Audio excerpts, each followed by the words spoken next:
The HOA demanded I remove my security cameras, claiming they were an eyesore that destroyed our prestigious neighborhood's charm. But their ridiculous order backfired spectacularly when I decided to turn my entire property into a surveillance fortress. What happened next exposed their true motives and sparked a revolution that would change how HOAs across the country operate.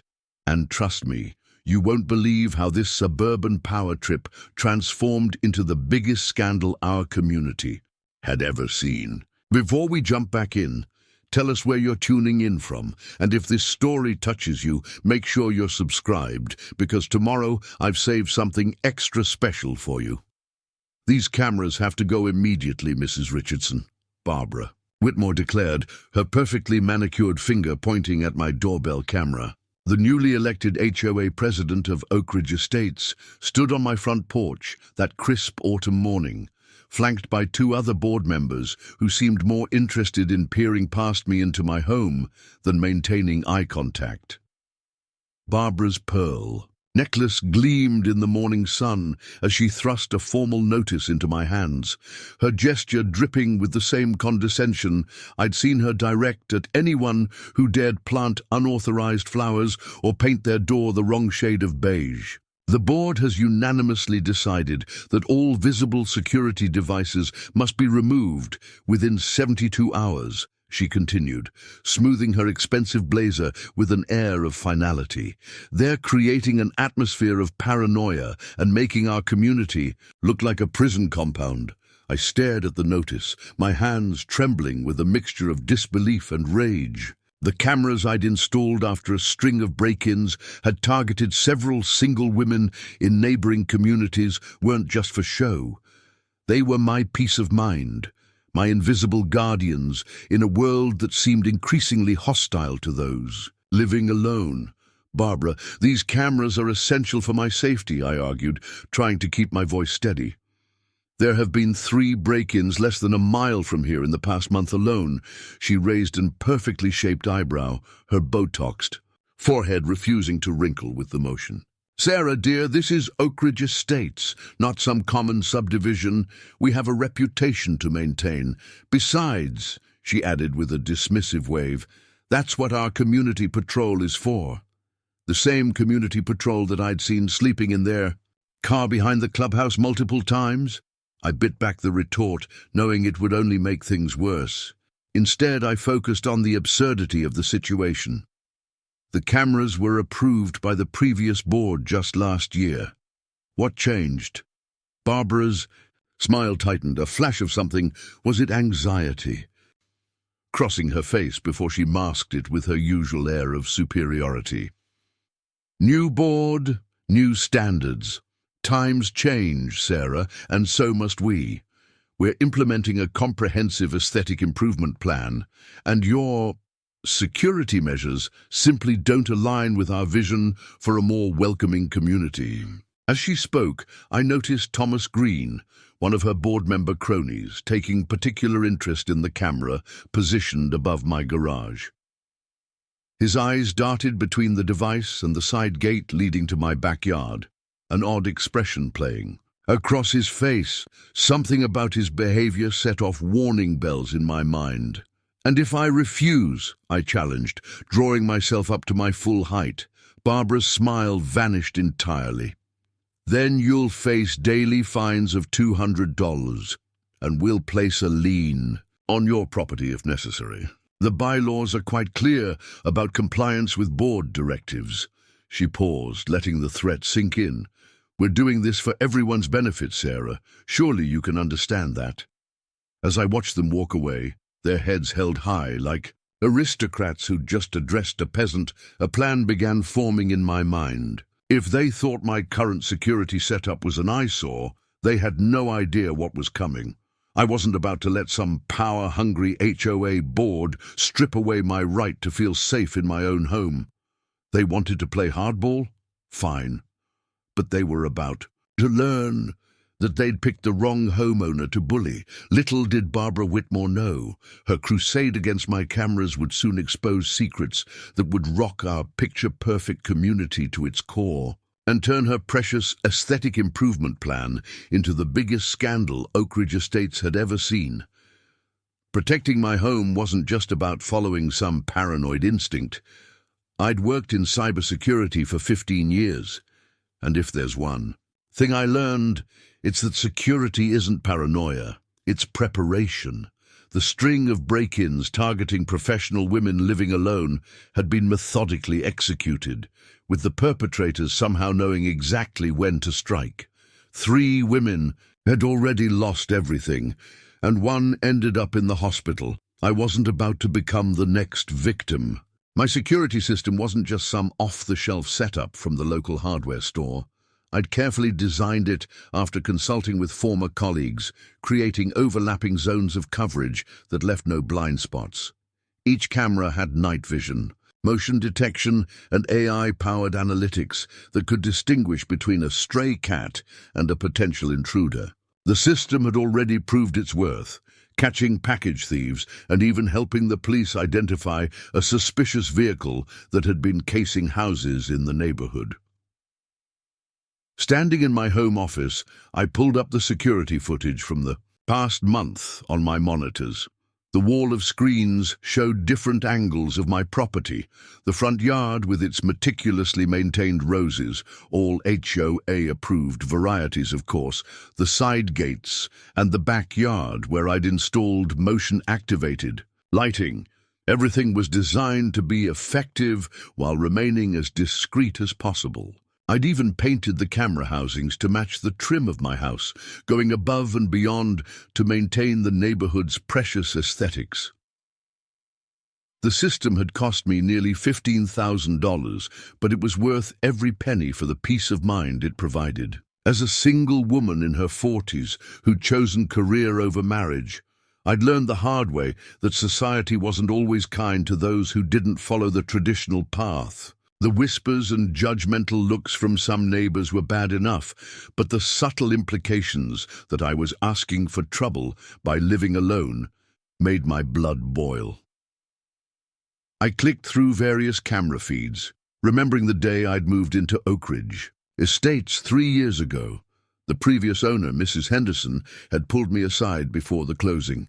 "Watch out for the HOA," she'd warned, her voice low. "They smile to your face, but they're sharks when they smell blood." I dismissed her warning then, thinking she was just a bitter old woman. Now her words rang with prophetic clarity. My phone buzzed with a text from Rachel Chen, my next-door neighbor and one of the few genuine friends I'd made in this artificial paradise of perfectly trimmed hedges and forced smiles. "Just heard about the camera situation. This is insane. Want to grab coffee?" 20 minutes later, we were sitting in her kitchen, away from the prying eyes of the neighborhood gossips. Rachel, a retired judge, listened intently as I recounted my confrontation with Barbara. "The timing is suspicious," she mused, stirring her coffee thoughtfully. "Did you know that the Henderson break-in happened just 2 streets over last week? The police think it's connected to the other incidents." I nearly choked on my tea. "What? Why wasn't this announced at the last community meeting?"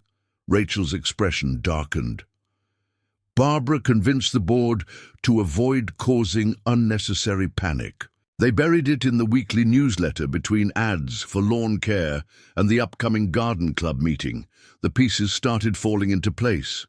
The HOA wasn't just being arbitrary. They were actively suppressing information about security threats, while trying to remove the very measures that could prevent them." "But why? There's something else," Rachel added, lowering her voice despite us being alone. "Thomas Green, the new board member. His security company just won the contract to provide enhanced patrol services to the community, the fees being added to our HOA dues next quarter." My mind raced. Thomas Green, the same man who'd been so interested in my camera placements this morning, the same man whose company would profit from removing private security systems in favor of his patrol service. "How much is the contract worth?" I asked, already dreading the answer. $500,000 annually," Rachel replied grimly. "Quite a jump from the current service, which costs a quarter of that." The implications were staggering. This wasn't just about aesthetics or property values, it was about money and control. By forcing residents to rely on their approved security service, the board wasn't just padding their friends' pockets, they were creating a monopoly on safety itself. As I drove home, my head spinning with this new information, I noticed a patrol car from the current security company parked near my house. The driver was slumped over, probably napping, exactly the kind of protection that had allowed those break-ins to happen in the first place. I pulled into my garage, my determination stronger than ever. This wasn't just about my cameras anymore. It was about exposing a system that prioritized profit over people's safety. Barbara and her cronies had no idea who they were dealing with. I wasn't just going to fight their camera ban, I was going to turn this entire situation into a masterclass in unintended consequences. Little did they know, their attempt to strong-arm me would lead to revelations that would make my current security system look like child's play in comparison. The first thing I did after learning about Thomas Green's security contract was dive into research. Knowledge is power, and I wasn't about to walk into this fight unprepared. After 3 hours of poring over HOA bylaws, local ordinances, and state regulations, I discovered something interesting. There was nothing explicitly prohibiting security cameras in our original community guidelines. The aesthetic improvement plan Barbara kept citing. It had been rushed through during a special session last week with minimal notice to residents. Armed with this information, I crafted a detailed email to the board. My fingers flew across the keyboard as I outlined my position, citing specific legal precedents about homeowners' rights to security measures. I attached photos of my carefully camouflaged cameras, along with documentation of their previous approval. The email was professional, thorough, and just subtly threatening enough to make them think twice. "Dear board members," I wrote, "I am writing to formally contest the recent directive regarding security cameras. As per Section 7.3 of our bylaws, any changes to previously approved modifications require a community-wide vote with at least 30 days' notice. Additionally, the California Civil Code Section 4615 specifically protects homeowners' rights to install and maintain security devices. I would be happy to discuss this matter further at the next board meeting." I hit send and waited. The response came faster than I expected, and it wasn't what I hoped for. "Mrs. Richardson," Barbara's reply dripped with condescension even through the screen. "While we appreciate your attention to detail, the board's decision is final. The aesthetic improvement plan falls under our emergency powers provision. Your cameras must be removed within the original timeframe. Further attempts to delay compliance will result in immediate fines." Emergency powers provision? For aesthetic improvements? It was like they weren't even trying to hide their abuse of authority anymore, but I wasn't done. Not by a long shot. I picked up my phone and called Rachel. "Remember that reporter you mentioned? The one who covered the Henderson break-in? I think it's time I had a chat with her." An hour later, I was sitting across from Jessica Martinez at a coffee shop just outside our community gates. The young investigative reporter listened intently as I laid out the situation, her eyebrows rising higher with each detail. "Let me get this straight," she said, reviewing her notes.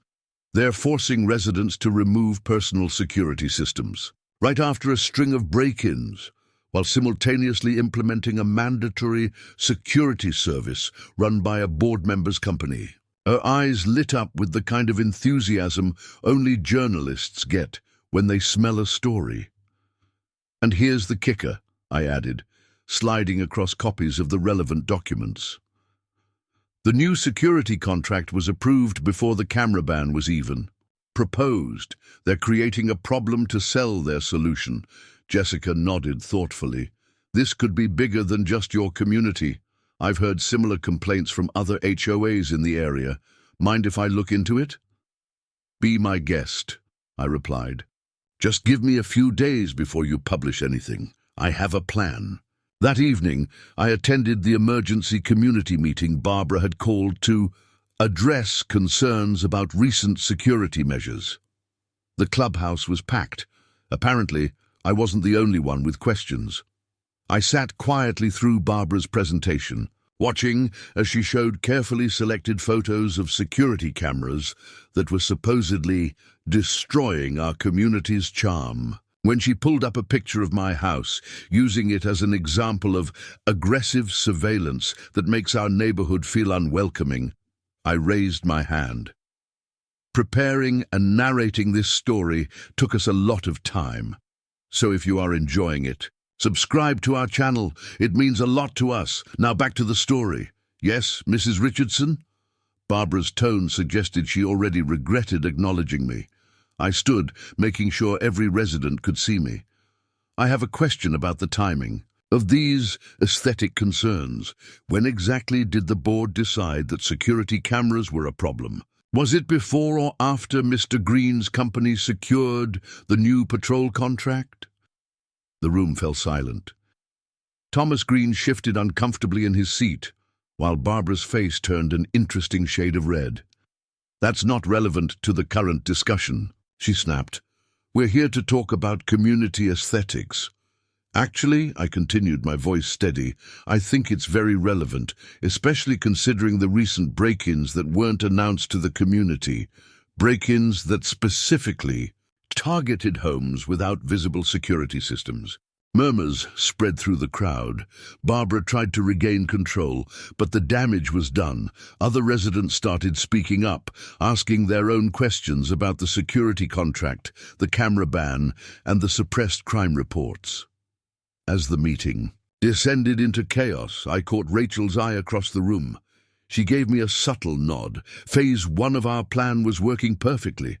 The seeds of doubt had been planted. Now it was time to water them and watch them grow. Walking home that evening, I noticed Thomas Green's car following me at a distance. Instead of feeling intimidated, I smiled. Let them watch. Let them worry. They had no idea what was coming next. The next few days were filled with subtle warning signs that something wasn't quite right in our pristine community. I noticed increased activity around my house. Patrol cars driving by more frequently than usual. Board members, coincidentally, walking their dogs past my property at odd hours. But it was the small things that really set off my internal alarm bells. First, my weekly HOA newsletter arrived with a handwritten note stuck to it. "Final warning, camera removal deadline, 24 hours. The note wasn't signed, but I recognized Barbara's elaborate handwriting.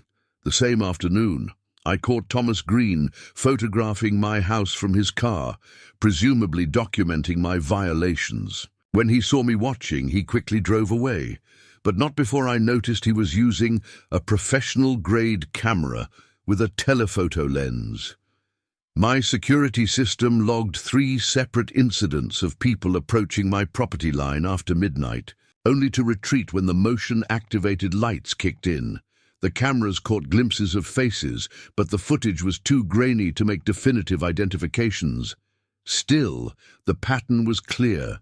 Someone was testing my defenses. Then came the anonymous emails. Concerned neighbors began sending messages to my work account, suggesting that my paranoid behavior was making people uncomfortable. How they got my private email address was anyone's guess, but the timing was too perfect to be coincidental. Rachel confirmed my suspicions when she called me during her morning walk. "Sarah, you need to see this," she said, her voice tense. "They're installing new security cameras at all the community entrances. But get this, they're all facing inward, toward the houses, not outward toward potential intruders." I pulled up the community map on my computer, marking the locations she described. The pattern was obvious. The new cameras created a surveillance net that covered every street but left the perimeter largely unmonitored. This wasn't about protecting residents. It was about monitoring them. Later that day, I received an urgent text from Jessica Martinez, the reporter. Found something interesting about green security solutions. Can we meet? Not at the usual place, somewhere private. We met at a diner 20 miles away, well outside our community's radar.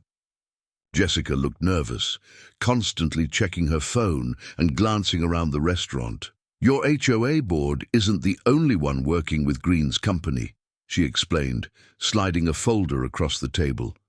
I've found similar patterns in 5 other communities.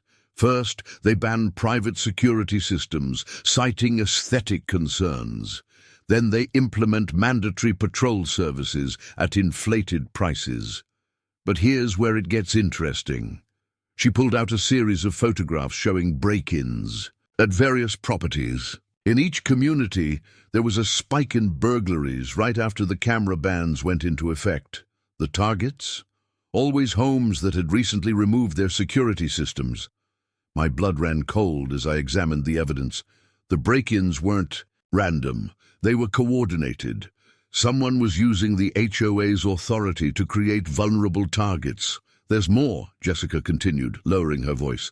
I managed to access some of Green's company records. The security patrol contract with your HOA?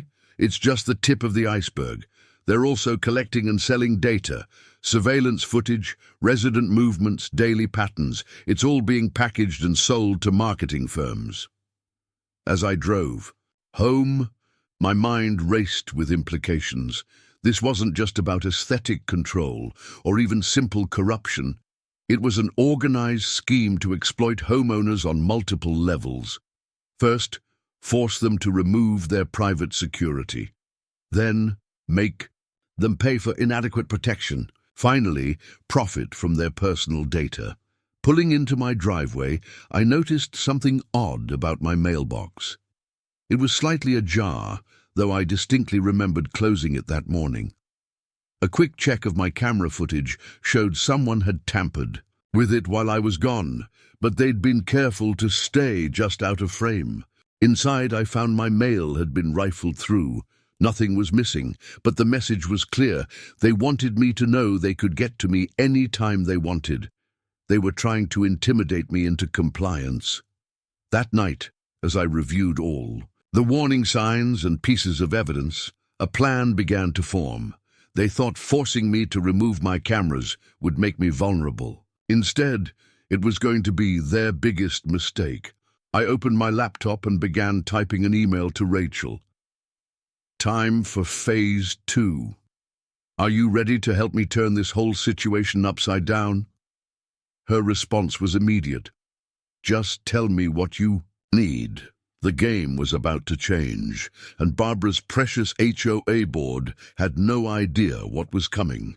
Sometimes the best way to fight surveillance isn't to hide, it's to shine an even brighter light on everything. The discovery that changed everything came at 3:47 a.m. I couldn't sleep, consumed by the approaching camera removal deadline, so I was reviewing weeks of archived footage. That's when I noticed something peculiar in the recordings from 2 weeks ago, a pattern so subtle that I'd missed it during my initial reviews.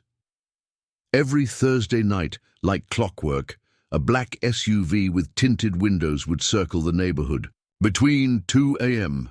and 4 a.m., the vehicle would pause briefly near houses that had recently updated their security systems, lingering just long enough for someone inside to take photos or notes. The SUV's license plate was deliberately obscured, but my high-resolution cameras caught a distinctive dent in the rear bumper and a small company decal on the driver's side door.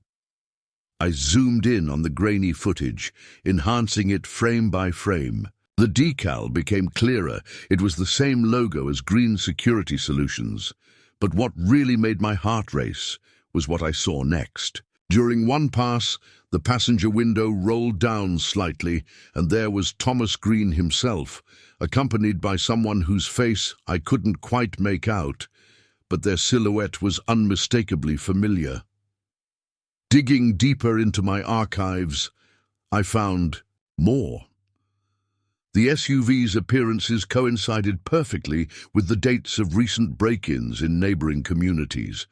Each time, the vehicle would conduct its surveillance run exactly 1 week before a reported incident. They weren't just gathering data, they were casing potential targets.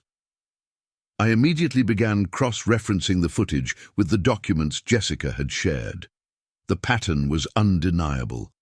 Every house that had been broken into had first been visited by this vehicle, but there was something else, something that made my blood run cold. The SUV had started appearing in our neighborhood right after Barbara Whitmore became HOA president.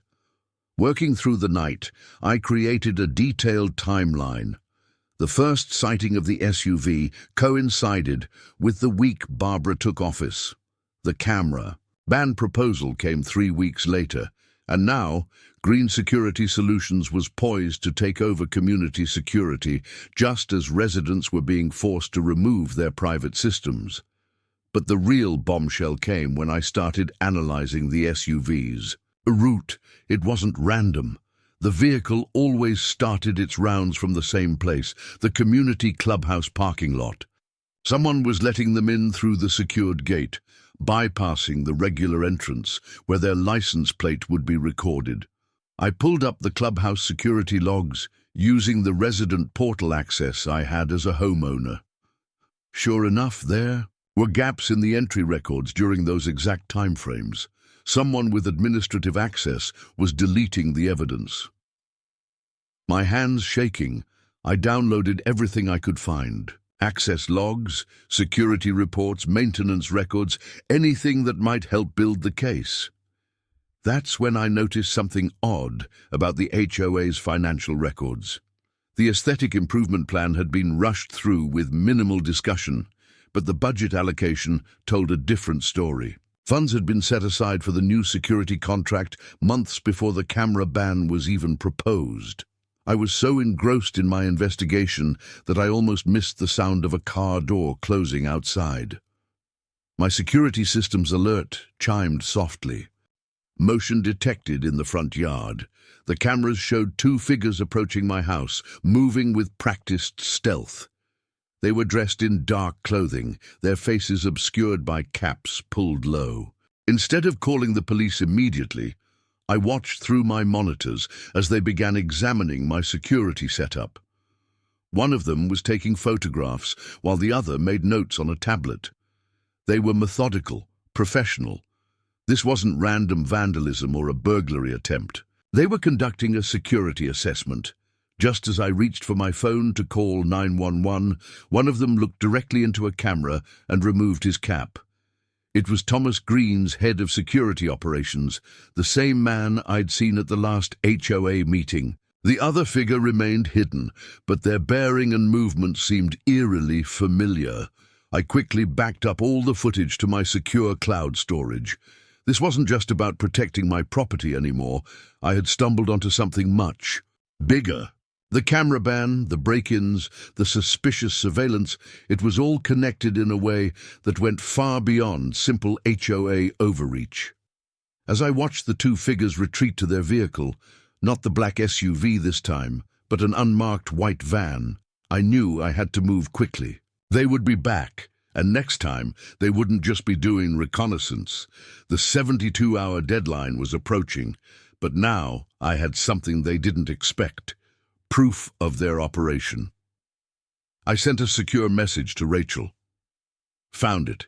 Evidence connecting. Green, the break-ins, and the HOA. Meeting tomorrow at dawn. Bring your legal contacts. Her response was immediate. Back porch, 5 a.m. I'll bring coffee. You bring the footage. The pieces were falling into place, but I knew the next 24 hours would be crucial.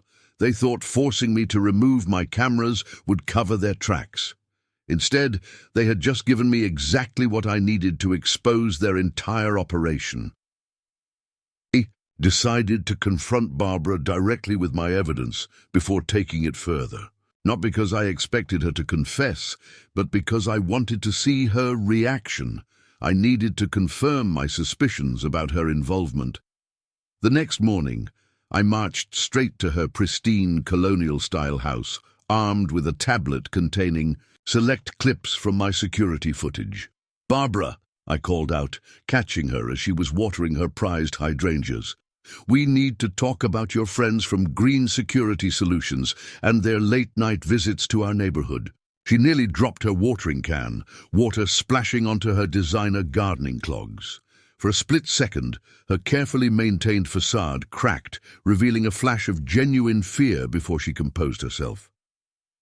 "I have no idea what you're talking about, Sarah," she replied, her voice steady but her hands betraying her nervousness as they fidgeted with her pearl necklace. "If this is another attempt to delay removing your cameras, let me refresh your memory," I interrupted, pulling up the footage on my tablet.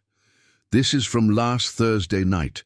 That's Thomas Green's SUV entering through the clubhouse gate. Funny how there's no record of that entry in the security logs." Barbara's face paled as she watched the video. "You've been spying on board members? This is exactly why we need to ban these invasive surveillance systems." "Spying?" I laughed. "No, Barbara, I'm protecting my property, just like I was 2 weeks ago when my cameras caught your security assessment team taking photos of my house. At 3 a.m. Would you like to explain that?" She straightened her spine, trying to regain her authoritative posture. "The board has every right to document violations of community standards.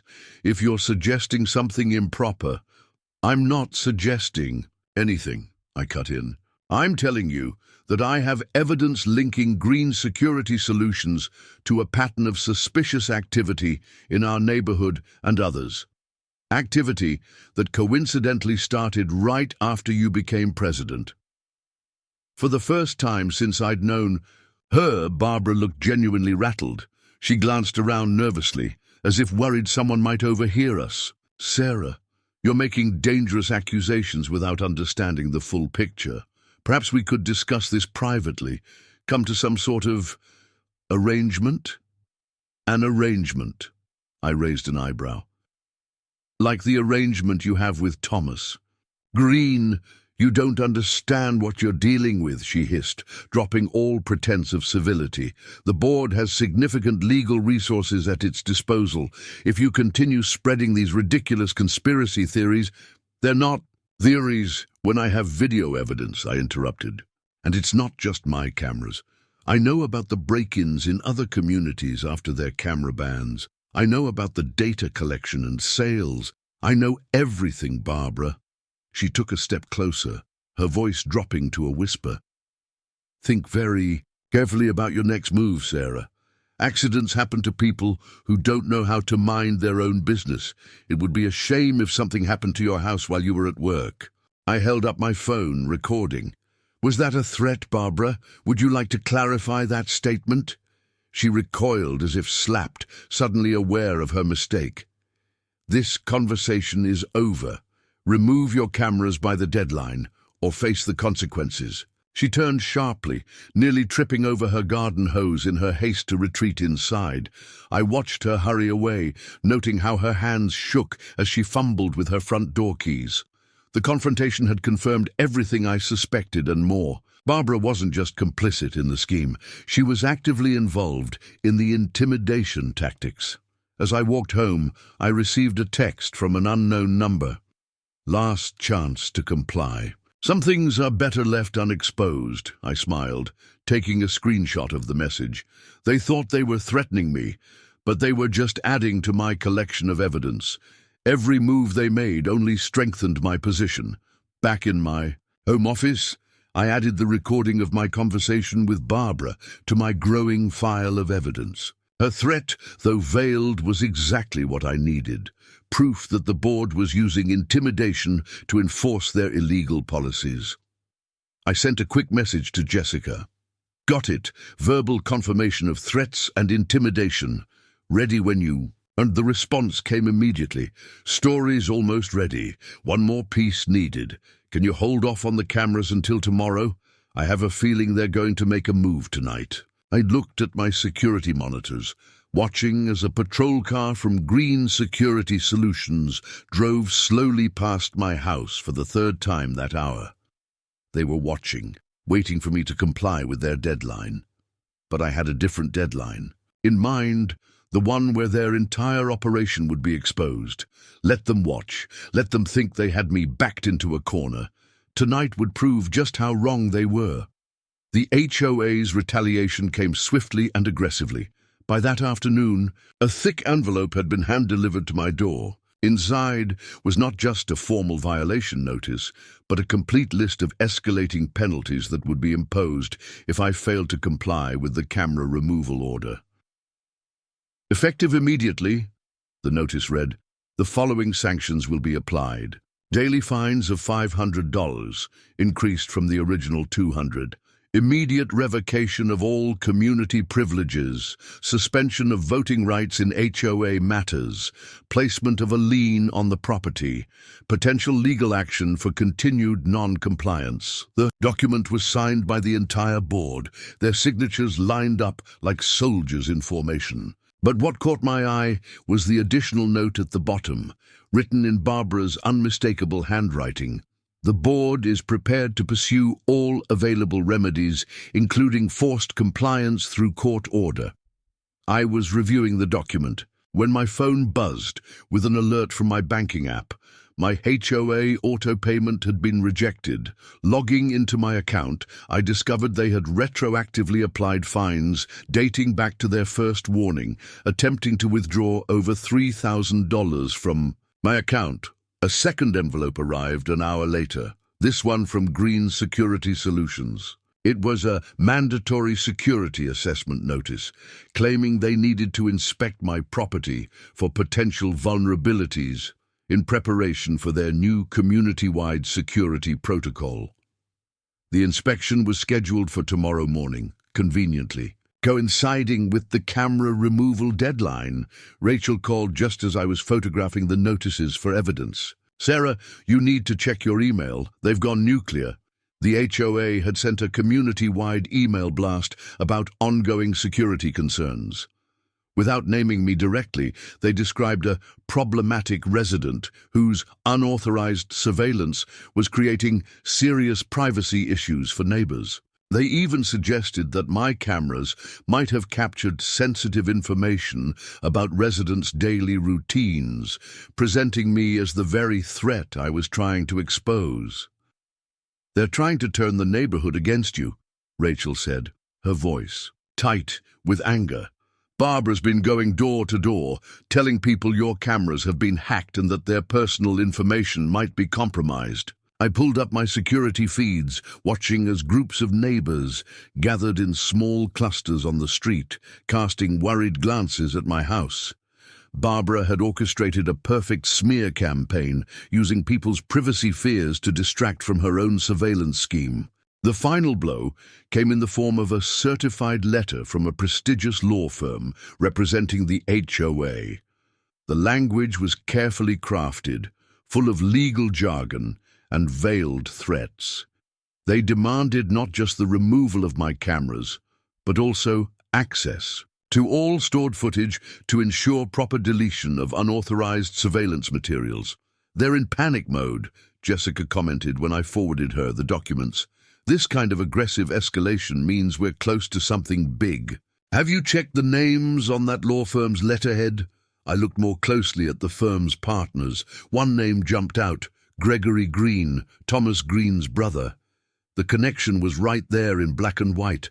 My phone kept buzzing with messages from concerned neighbors. Some were supportive, warning me about Barbara's campaign against me. Others were hostile, demanding I remove the cameras to protect their privacy. The HOA had successfully divided the community, using fear to turn neighbor against neighbor. That evening, I noticed increased activity around my house. Green security patrol cars drove by every 15 minutes. Unmarked vehicles parked briefly on my street before moving on. They were monitoring my every move, waiting to see if I would crack under the pressure. I sat in my home office, surrounded by their threats and demands, and made a decision. They thought their show of force would intimidate me into submission. Instead, it had given me exactly what I needed: documented proof of a coordinated campaign of harassment and intimidation. I began scanning every document, creating digital copies of each threat, notice, and letter. Then I started composing my own letter, not to the HOA or their lawyers, but to every homeowner in the community. It was time to show them what real transparency looked like. "Worried about privacy and surveillance?" I wrote. "You should be, but not because of my cameras." As I worked, my security system quietly recorded the parade of patrol cars outside, each pass adding to the mountain of evidence. They thought they were watching me. They had no idea I was documenting their every move, building a case that would expose not just their corruption, but their entire operation. Tomorrow's deadline wasn't going to go the way they expected. Not at all. The dreaded deadline arrived, and with it came the moment I had to appear to surrender.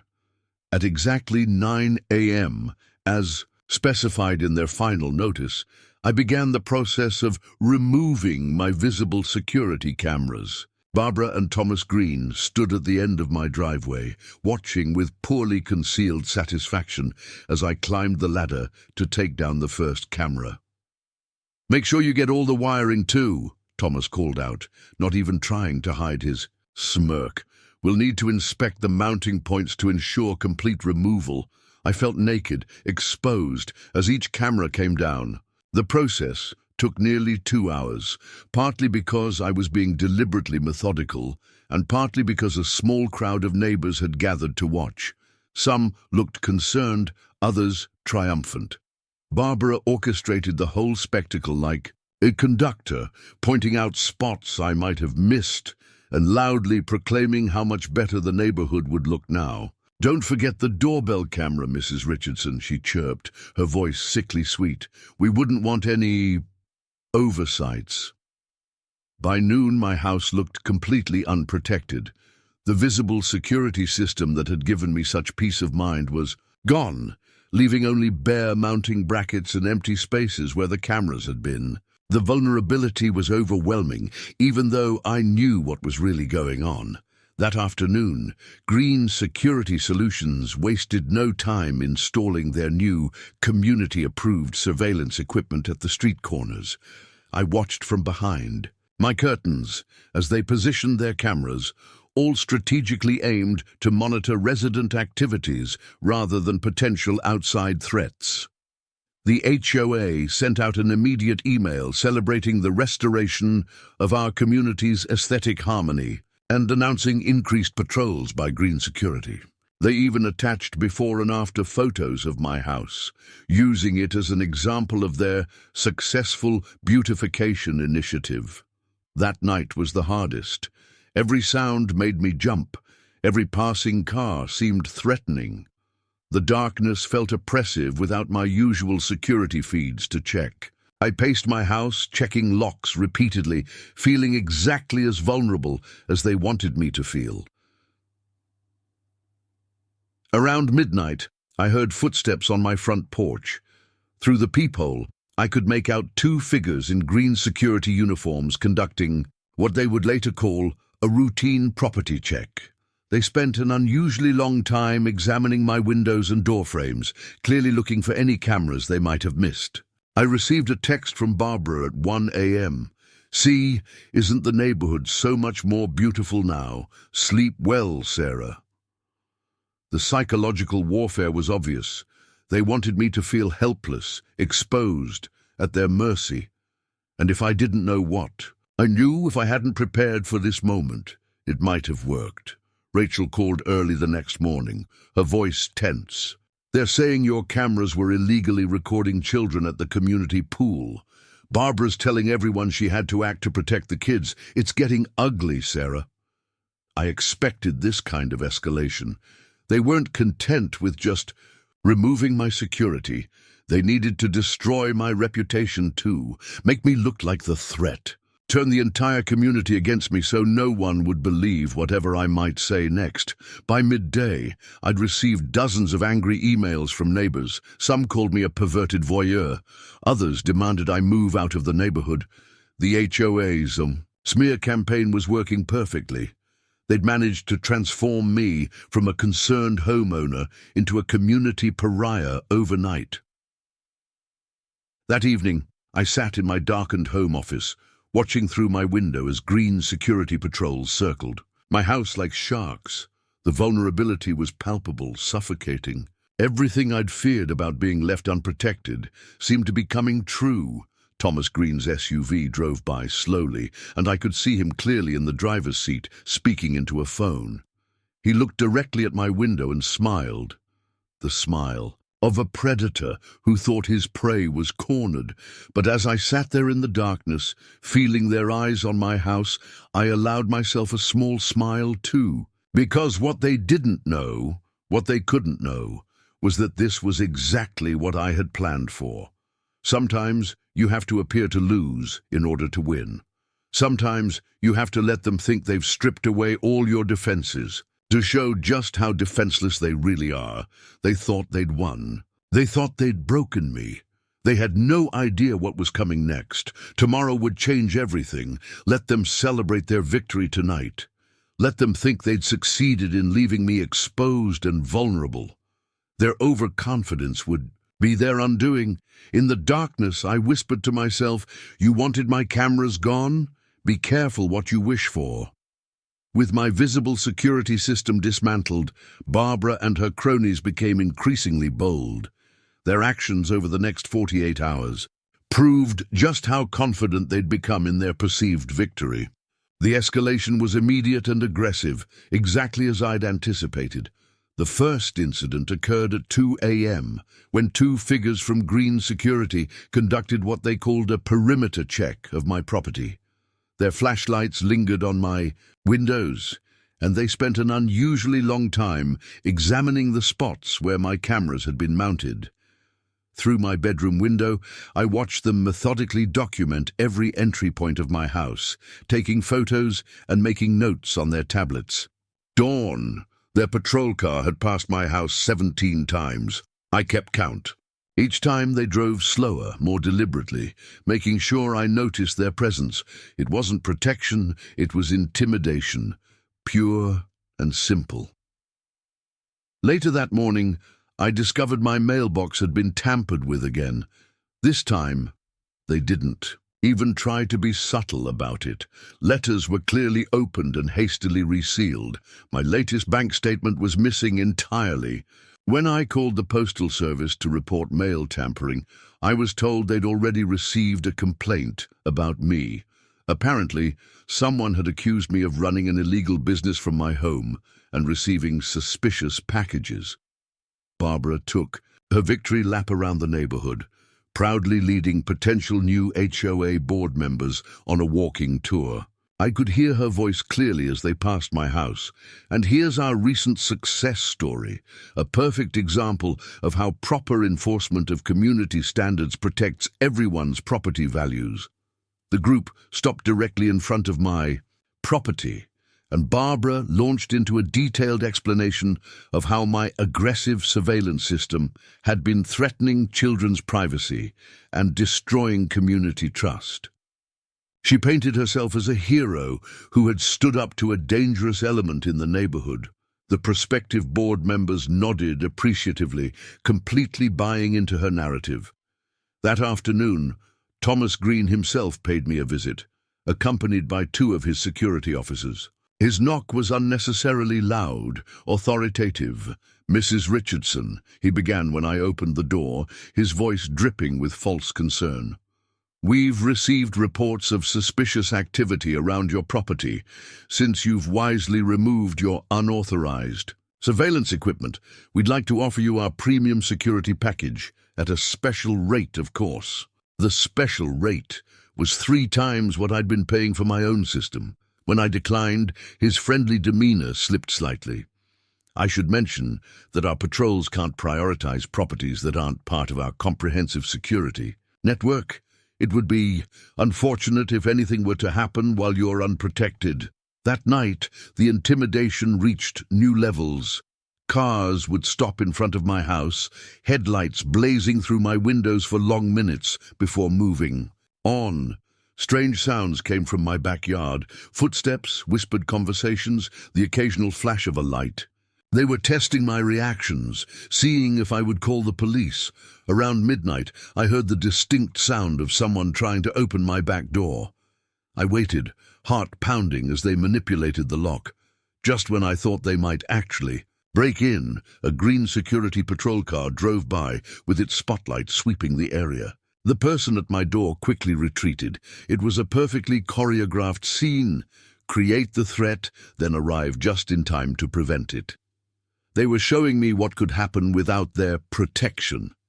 The next morning, I found a glossy brochure from Green Security Solutions in my mailbox.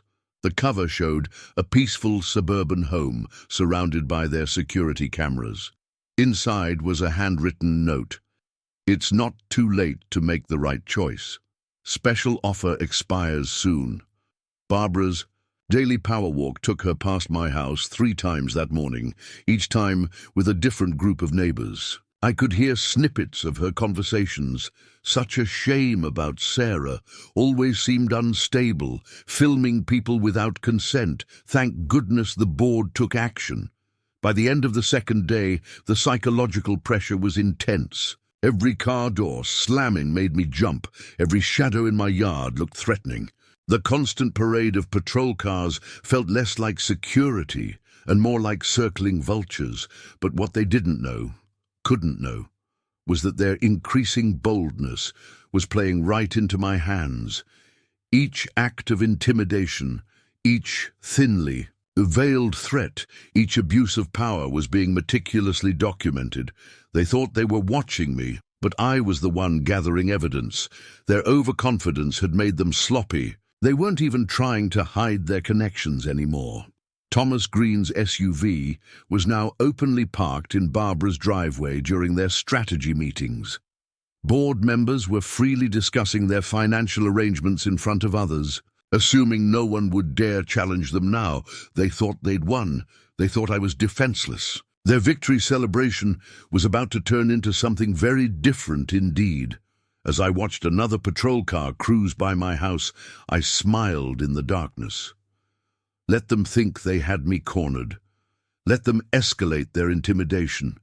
Each move they made only strengthened what was coming next. The trap was set. All I had to do now was wait for them to walk right into it. When I tried to report the escalating harassment to the police, I hit exactly the wall I expected. The desk sergeant listened to my story with growing skepticism, his eyes glazing over at the mention of HOA disputes. "Ma'am, what you're describing sounds like a civil matter," he explained, barely looking up from his computer. "If you have issues with your homeowners association, you need to handle that through proper legal channels." I pushed the evidence folder across his desk. "This goes beyond HOA disputes. I have documentation of organized harassment, mail tampering, and attempted break-ins." He flipped through the papers disinterestedly. "Do you have any proof these incidents are connected to your HOA? That's why I had the security cameras, which they forced me to remove." "The cameras you were ordered to take down through proper HOA channels," he interrupted. "Look, Mrs. Richardson, we can't get involved in neighborhood politics unless you have clear evidence of a crime in progress." That's when I noticed Thomas Green's brother's photo on the precinct's wall of community partners. Green Security Solutions was listed as a major donor to the police department's community outreach program. The connection was obvious. They had allies everywhere. Leaving the police station, I received a call from Jessica Martinez. "Sarah, I think we've got trouble. My editor is killing the story." My heart sank. "What? Why?" "Pressure from above.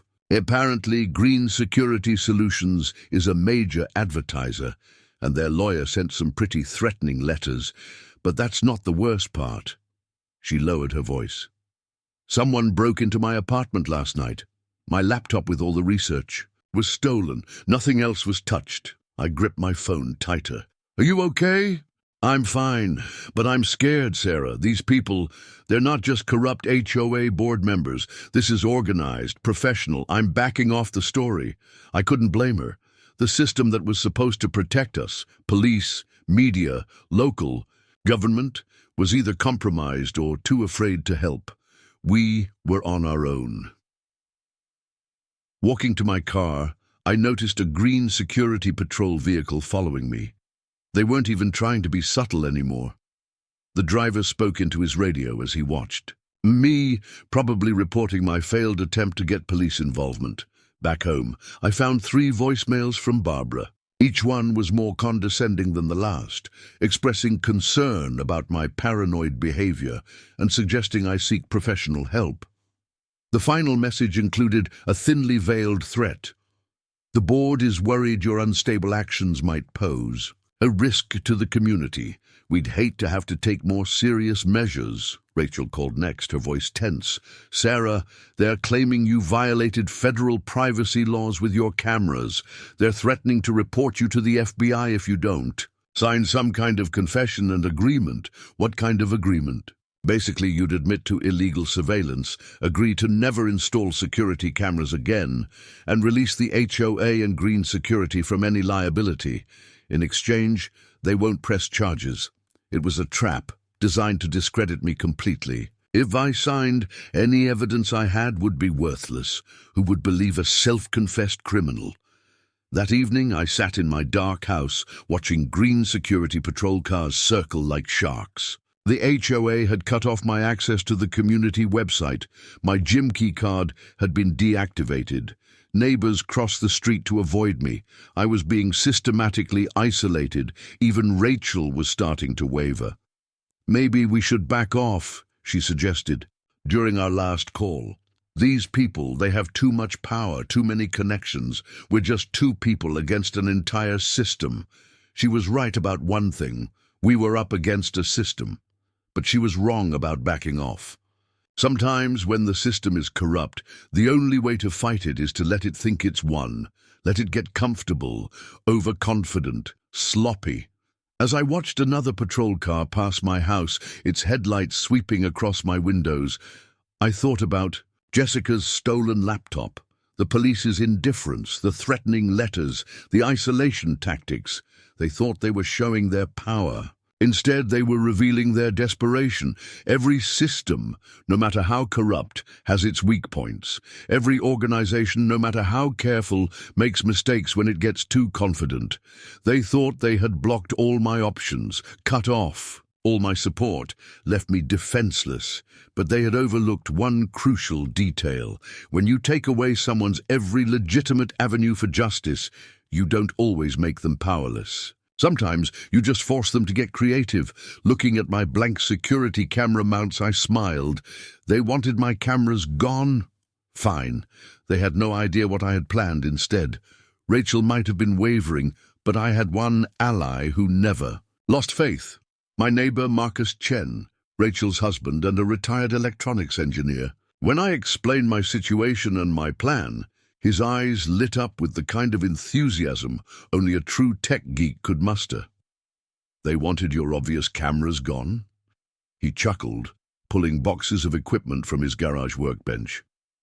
Let's give them something they'll never see coming.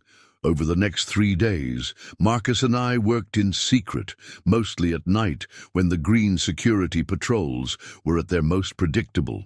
We used their own surveillance patterns against them, timing our work during their shift changes and patrol gaps. The key, Marcus explained, showing me a collection of tiny devices that looked like ordinary house fixtures, is hiding in plain sight. These aren't just cameras. They're environmental sensors, motion detectors, and surveillance equipment, disguised as everyday objects. He held up what looked like a normal bird feeder, 4K camera with night vision, 360-degree rotation, and direct cloud upload. They'll never suspect a thing. Next came decorative house numbers with built-in cameras, solar-powered garden lights with motion sensors, and even a seemingly ordinary welcome mat that could detect and record footsteps. But here's the masterpiece. Marcus grinned, showing me what looked like regular house trim. This is a new prototype I've been working on. Completely invisible to standard detection equipment, but it captures everything. We'll install it around your entire property. We worked methodically, transforming my house into what Marcus called a smart surveillance fortress. Every new device was carefully camouflaged and integrated into existing structures. The best part, none of it looked like security equipment. The HOA can't ban what they can't see. Marcus winked as we installed the last piece. And trust me, they won't see any of this. The system was a masterpiece of concealment. Tiny pinhole cameras were hidden in decorative molding. Motion sensors were disguised as standard outdoor lighting fixtures. Even the doorbell, which looked completely normal, contained sophisticated recognition software. But the real genius was in the networking. Marcus had designed a mesh system that operated on a private frequency, making it virtually undetectable to standard scanning equipment. Everything uploaded instantly to secure cloud storage that even I couldn't access directly. A failsafe, in case they tried to force me to delete footage. One more thing, Marcus said, pulling out what looked like an ordinary smartphone. Custom app. It'll alert you to any suspicious activity, but it looks like a generic weather app. Even if they grab your phone, they won't find anything suspicious.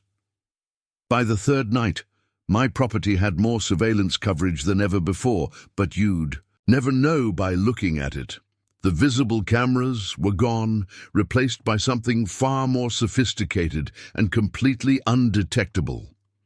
Rachel, who had initially been skeptical, was amazed when Marcus showed her the system. "This is incredible," she whispered, watching crystal-clear feeds from a dozen hidden cameras on Marcus's secure monitor. "They think they've left you defenseless, but you can see everything." "Not just see," Marcus corrected proudly. "Record, analyze, and track.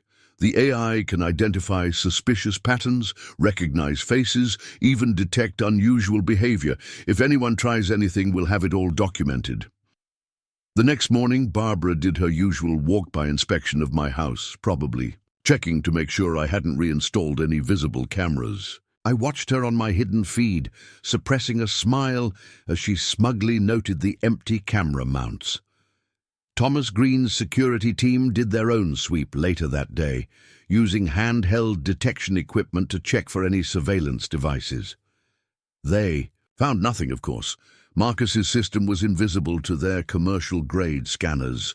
The best part, Marcus explained that evening, showing me how to access the secure feeds through the disguised app, is that it's all completely legal. There's no HOA regulation against decorative house trim or bird feeders. They thought they were smart, demanding you remove visible cameras.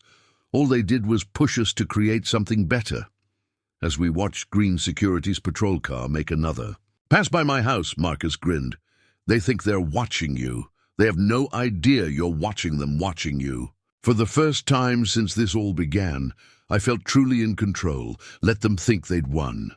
Let them believe they'd stripped away my defenses. Their overconfidence would be their undoing. I looked at my phone, now transformed into a command center, for the most sophisticated home surveillance system I'd ever seen. "Thank you, Marcus. This is exactly what I needed." He patted my shoulder. "Just promise me one thing. When this all goes down, I want to watch their faces when they realize what they've actually done." Little did they know, their demand to remove my visible cameras hadn't left me vulnerable. It had simply pushed me to evolve. Sometimes the best defense isn't just fighting back. It's fighting back in a way your opponent never sees coming. With Marcus's hidden surveillance system in place, I spent the next few days meticulously planning every detail. The trap was set. Now we just needed our targets to walk into it, and given their increasingly bold behavior, that wouldn't take long. Like clockwork, my hidden cameras captured Green security vehicles circling my property every few hours.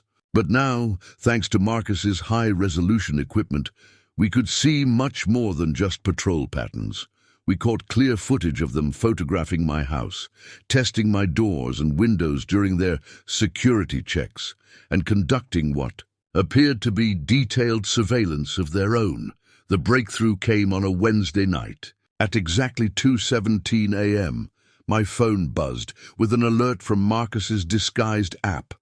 Two figures were approaching my property from different directions, using the shadows to avoid being seen. My heart raced as I watched them on the crystal-clear feed. They were dressed in green security uniforms, but these weren't regular patrol officers. One of them was Thomas Green himself. The other, to my shock, was Barbara's husband, Robert Whitmore. They moved with purpose, clearly familiar with my property layout. As they approached my back door, Robert pulled out what looked like a lock-picking set. I watched, hardly breathing. As they worked on my lock, the cameras caught everything, their faces, their tools, their whispered conversations. The audio was perfect thanks to Marcus's hidden microphones. "Hurry up," Thomas muttered. "We need to get the documents planted before the next patrol." "Are you sure this will work?" Robert asked, still working on the lock. "Trust me," Thomas replied. "Once we plant these files, Sarah's finished. No one will believe anything she says about us after this." Just then, my phone lit up with another alert. A patrol car was approaching, right on schedule. Thomas and Robert quickly retreated, but not before we caught clear footage of their failed break-in attempt and their incriminating conversation. The next morning, I met with Marcus to review the footage. "This is perfect," he said, his eyes gleaming as he enhanced the video. "Crystal clear identification, audio of their attempted breaking and entering. They handed us everything we need." But we weren't done. That same day, my hidden cameras caught Barbara meeting with Thomas in his SUV parked 2 streets over. Thanks to Marcus's sophisticated audio equipment, we could hear their entire conversation. "The federal privacy violation angle isn't sticking," Barbara was saying, clearly frustrated. "We need something stronger, something that will discredit her completely." "That's why we need to get those files planted in her house," Thomas replied. "Once the police find evidence that she's been stalking residents and collecting personal information, no one will believe her claims about us. And you're sure you can get the police to search her house?" "My brother's handling that part. One anonymous tip about suspicious activity and they'll have probable cause. Trust me, by this time next week, Sarah Richardson will either be in jail or running from a criminal investigation." I watched the recorded conversation 3 times, hardly believing our luck. They weren't just planning to discredit me. They were orchestrating a complete frame-up. Marcus spent that evening upgrading our security even further. "If they try to plant anything," he assured me, "we'll have it documented from multiple angles. They won't be able to claim the footage is edited or manipulated. The system was already proving its worth in ways we hadn't anticipated." We caught Green security officers tampering with my mail again, but this time we had perfect HD footage of their faces and vehicle license plates. We documented Barbara going door to door, spreading lies about me to neighbors, all recorded, with crystal clear audio. But the real goldmine came when we discovered they were using their own surveillance system for more than just security. Marcus's equipment intercepted their radio communications, revealing how they were tracking resident movements, monitoring private conversations, and collecting personal information without consent. "They're not just running a security racket," Marcus realized as we reviewed the evidence. "They're running a full-scale surveillance operation on the entire community, and they're selling the data." Everything was falling into place. Each day brought new evidence, new revelations, new proof of their corruption. They thought they had me cornered, defenseless. Instead, they were walking into a trap of their own making. I looked at Marcus, who was still fine-tuning our system. "How long should we let this play out?" He smiled, adjusting one of his hidden sensors. "Let them dig themselves a little deeper. The more confident they get, the more mistakes they'll make. When we finally spring this trap, we want it to be absolutely devastating." He was right.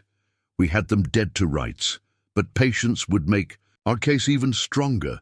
Let them think they were winning. Let them get bolder. Every move they made just added to our mountain of evidence. The tables hadn't just turned, they were about to flip completely. The waiting game lasted exactly 3 days. For those 72 hours, Marcus and I documented every move they made, building an airtight case that would be impossible to deny. But on the 4th day, our hidden cameras caught something that forced us to accelerate our timeline. It started with an unusual meeting at Barbara's house. Thomas Green arrived first, followed by 3 men we'd never seen before. They weren't in green security uniforms, but their professional demeanor and the way they carried themselves suggested law enforcement or military background. Thanks to Marcus's advanced audio equipment, we could hear every word of their conversation. On the back patio, they were planning something big, not just for me, but for the entire community. "The Richardson problem needs to be handled this weekend," Thomas was saying. "Once she's dealt with, we can implement the full surveillance upgrade across all properties. The data buyers are getting impatient." One of the new men spoke up, his voice cold and businesslike. "We've got the warrants lined up, one anonymous tip about terrorist activities, and we'll have probable cause for a full raid. By the time anyone realizes the evidence was planted, it'll be too late." Barbara seemed nervous. "Are you sure this won't blow back on us? She's been suspiciously quiet lately." "That's because we've got her cornered," Thomas laughed. "No cameras, no evidence, no allies. She's probably too scared to even leave her house. If they only knew how wrong they were." Every word they spoke was being recorded in pristine quality, their faces captured in perfect 4K resolution from multiple angles. Marcus's system was performing flawlessly. But what they discussed next chilled me to the bone. They weren't just planning to frame me. They were going to use my case as a precedent to implement mandatory surveillance throughout the entire community. Green Security would have unlimited access to every home, all under the guise of protecting residents from threats like me. "The pilot program has already exceeded expectations," one of the men explained, pulling out a laptop. "The data we've collected from just the basic street cameras is worth millions. Imagine what we could get with full household access." They were treating people's private lives like a commodity, planning to sell every detail of their daily routines to the highest bidder, and they were using the HOA's authority to make it all legal. I called Marcus immediately. "We need to move now. They're planning something for this weekend." "I saw it," he replied grimly, "already backing up everything to secure servers. They won't be able to delete or destroy any of this evidence." We spent the next 12 hours preparing. Marcus triple-checked every system, ensuring all our footage was properly time-stamped and authenticated. I organized the evidence into clear, undeniable proof of their corruption, harassment, and planned criminal activities. "One last thing," Marcus said, installing a small device near my fuse box.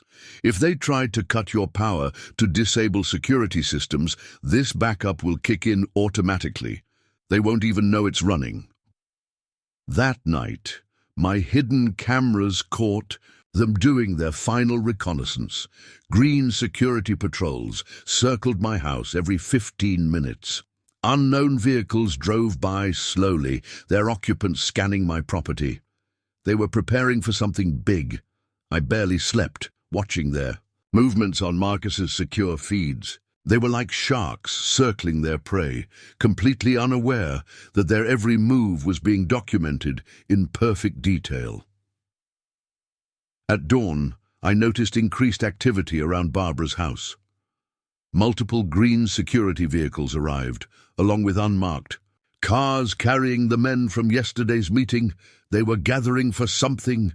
"Today's the day," Marcus texted. "All systems are recording at maximum capacity. Everything's backed up to 3 separate secure locations. Whatever they're planning, we're ready." I watched them on my hidden feeds, moving around with the confidence of predators who thought their prey was trapped. Thomas Green was giving instructions, pointing at my house, clearly outlining their plan of attack. They had no idea they were about to walk into the most sophisticated surveillance trap ever created.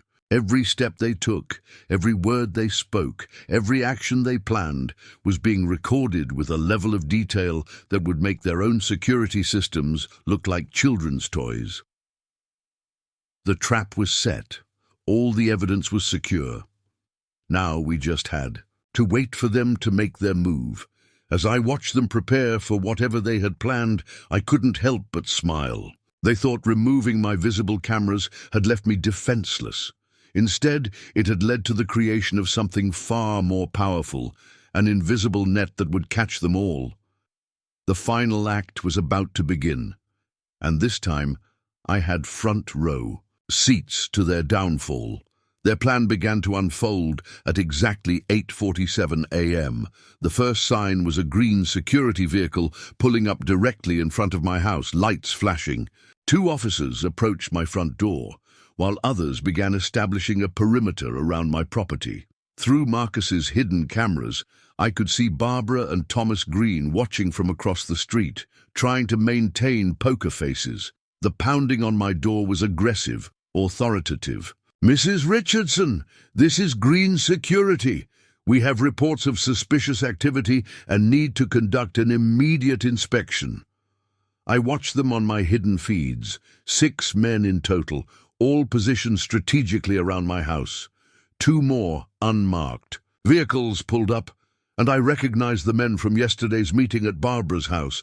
Everything was being captured in perfect clarity from multiple angles. "Mrs. Richardson, open the door immediately or we'll be forced to call the police." That was my cue. I opened the door, playing the part of the confused, intimidated resident. "What's going on? What suspicious activity?" Thomas Green stepped forward, waving an official-looking document. "We have credible evidence of unauthorized surveillance equipment and potential terrorist activities. We need to search the premises immediately." "Terrorist activities?" I feigned shock. "That's ridiculous. You can't just—" "Actually, we can," he smirked, handing me the paper. "This is a certified order from the HOA board authorizing immediate inspection. If you refuse, we'll have police here within minutes with a real warrant." I made a show of examining the document, buying time as our hidden cameras captured everything. More neighbors were gathering to watch the spectacle, exactly as they'd planned.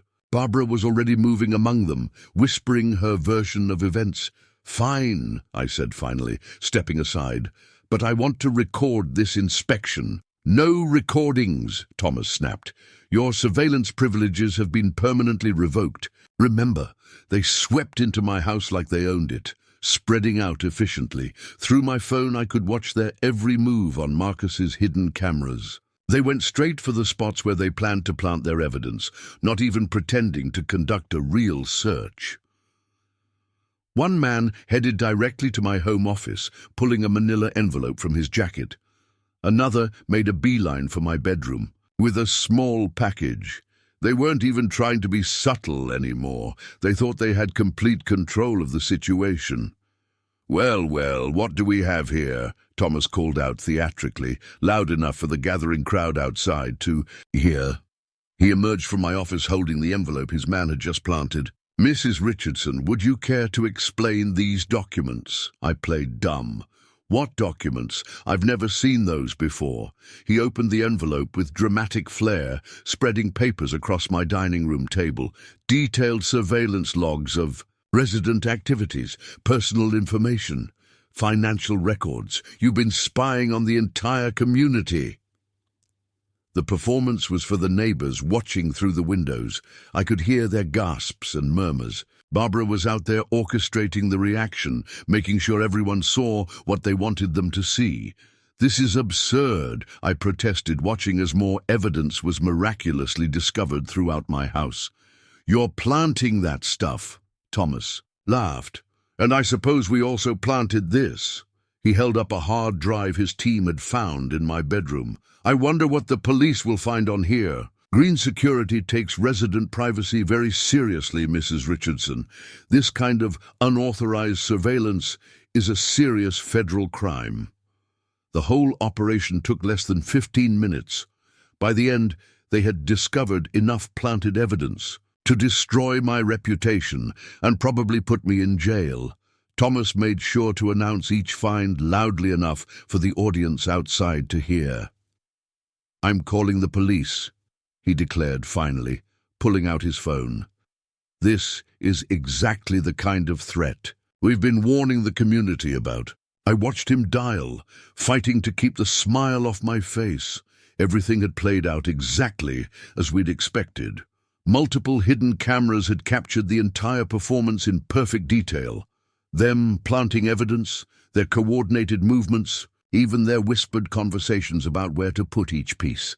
As Thomas called his brother at the police department to report his discoveries, I sent a single text to Marcus. "Show time." The trap hadn't just worked. It had worked better than we'd ever imagined.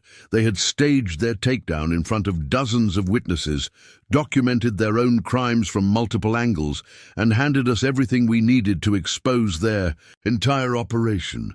They thought they were springing their trap. They had no idea they'd just walked into ours. Now it was our turn to put on a show. Marcus didn't just bring evidence, he brought a spectacle.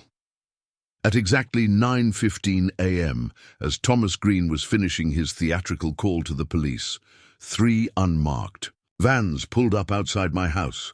A team of professionals in forensic tech gear emerged, led by Marcus in a suit I'd never seen him wear before.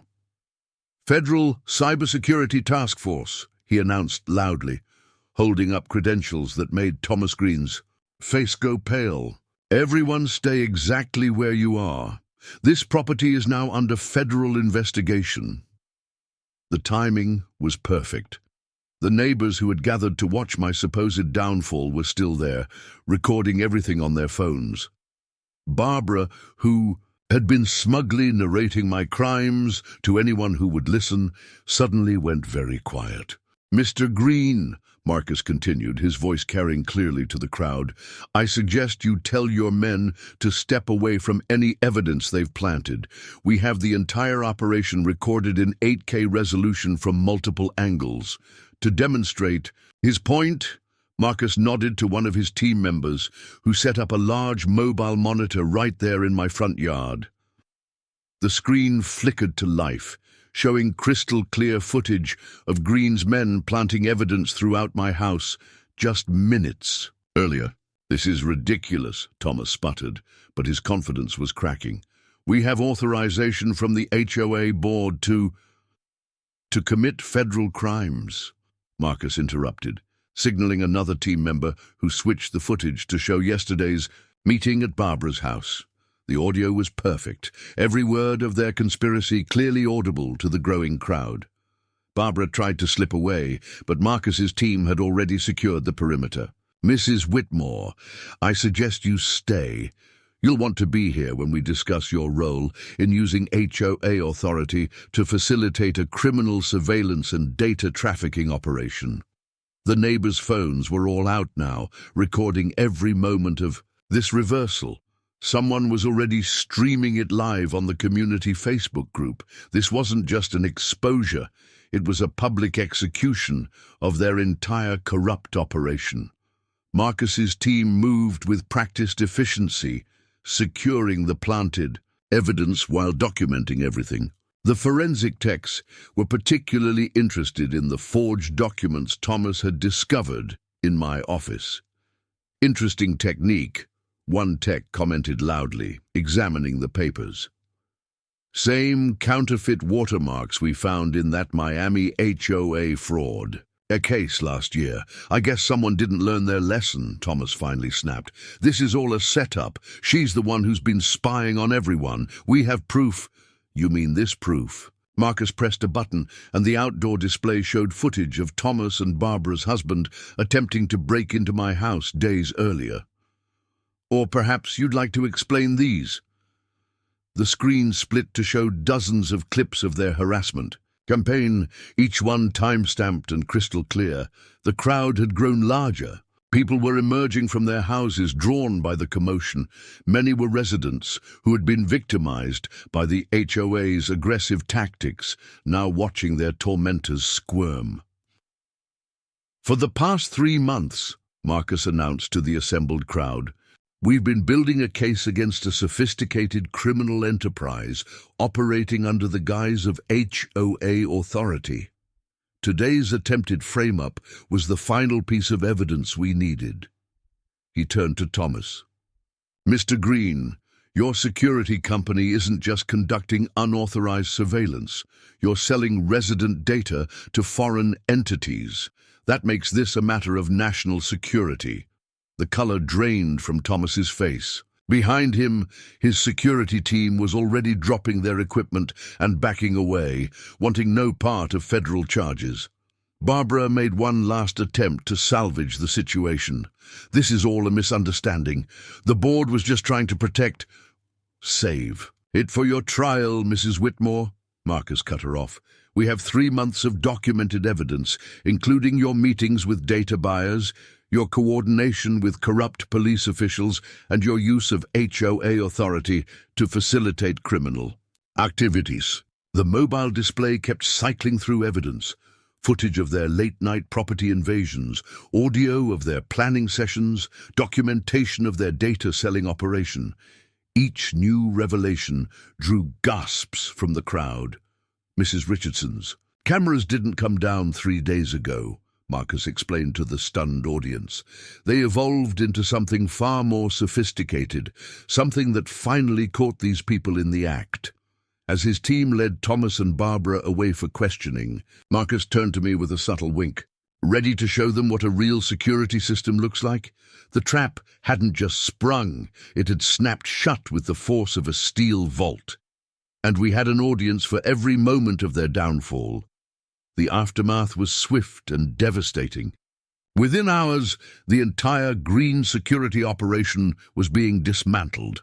Federal agents swarmed their offices, confiscating servers and documents. The HOA board members were taken in for questioning one by one, each crumbling faster than the last, as they faced the mountain of evidence against them. Marcus's team spent the afternoon demonstrating the extent of corruption to stunned residents. Using my house as a command center, they showed how green security had been systematically violating everyone's privacy. The mobile display in my front yard became a public viewing station, showcasing evidence that left no room for doubt. They weren't just watching the community, Marcus explained to the gathered crowd. They were harvesting your data. Every conversation near their cameras, every pattern of daily life, every piece of personal information, all sold to the highest bidder. The revelations kept coming. Financial records showed thousands of dollars flowing from green security to HOA board members' offshore accounts. Emails revealed how they had systematically targeted and harassed residents who questioned their authority. The scope of their operation was staggering. Barbara's carefully crafted image crumbled completely when Marcus played audio of her planning sessions with Thomas. Her sophisticated veneer disappeared as she was led to a waiting federal vehicle, replaced by the snarling, desperate face of someone whose power was being stripped away. "You think this is over?" she shrieked at me across my front lawn. "You have no idea what you're dealing with. We have connections." "Your connections are already in custody," Marcus interrupted calmly, "including your friend at the police department and those data buyers you met with last week. Would you like to see that footage too?" Thomas Green's response was different. He turned on his co-conspirators immediately. As soon as he realized the depth of evidence against him, he started offering information about everyone involved. His security team followed suit, each trying to cut a deal before their colleagues could. The most satisfying moment came when Marcus revealed the true nature of my new security system. Using the outdoor display, he showed the gathered residents how their aesthetic improvement plan had backfired spectacularly. By forcing Mrs. Richardson to remove her visible cameras, he explained, they created the perfect opportunity for us to implement a state-of-the-art surveillance web that caught their entire operation. Every meeting, every threat, every illegal action, all captured in perfect detail. The neighbors who had shunned me, who had believed Barbara's lies, now watched in amazement as the truth unfolded. The footage showed how Green Security had been the real threat all along, using the HOA's authority to create a sophisticated data harvesting operation. But here's the most important part, Marcus continued, addressing the shocked audience. While documenting their crimes, we also uncovered evidence of similar operations in other communities. This wasn't just about one corrupt HOA, it was about exposing a nationwide scheme. Federal agents continued to arrive throughout the afternoon. Each new team brought more evidence of how deep the corruption went. Green Security's operation extended far beyond our community, with tentacles reaching into local government, law, enforcement, and other HOAs across the state. The residents who had gathered to watch my supposed downfall now stayed to witness the complete dismantling of the power structure that had terrorized them. Many came forward with their own stories of harassment and intimidation, each one fitting perfectly into the pattern we had documented. By evening, the initial shock had transformed into anger. People realized how thoroughly they had been manipulated and exploited. The community that Barbara had ruled through fear and division was uniting in their outrage. Rachel, who had watched the whole thing unfold, finally approached me. "I'm so sorry I doubted you," she said, hugging me tightly. "I had no idea how deep this went." "None of us did," I assured her. "That's how they operated, making everyone feel isolated and powerless. But that ends today. As the federal teams began wrapping up their initial investigation, Marcus pulled me aside with a grin. "Ready for the final surprise?" He handed me a tablet, showing live feeds from my hidden cameras. But these weren't just security recordings. They were broadcasting directly to every major news network in the region. Our local HOA scandal had just gone national. "Sometimes," Marcus said, watching the media vans beginning to arrive, "the best way to fight corruption is to let everyone see it in perfect clarity." The power players who had tried to destroy me were now facing federal charges, their entire operation exposed for the world to see. Their attempt to silence one homeowner had led to their complete destruction. Justice wasn't just served, it was broadcast in high definition. The community's response in the following days was overwhelming. What started as a trickle of support turned into a flood as neighbors began sharing their own stories of harassment and intimidation under Barbara's regime. My house became an unofficial gathering point for residents wanting to share information with federal investigators. They threatened to put a lien on my house when I questioned the new security fees, one elderly neighbor revealed, her hands shaking as she showed investigators her documentation. I had to take out a loan to pay their fines. They said they'd report me to child services if I didn't remove my backyard playground equipment, another resident added. Called it an unauthorized structure, even though it was there when I bought the house. Story after story emerged, each one fitting perfectly into the pattern we had documented. Marcus's team collected everything, building an even stronger case. Against the corrupt board members and their security operation, the media coverage was intense. Local news vans camped outside my house, but the story quickly spread to national networks. HOA surveillance scandal. How one homeowner's hidden cameras exposed a nationwide criminal enterprise became the headline of the week. Jessica Martinez, the reporter who had backed off earlier due to threats, returned with a vengeance.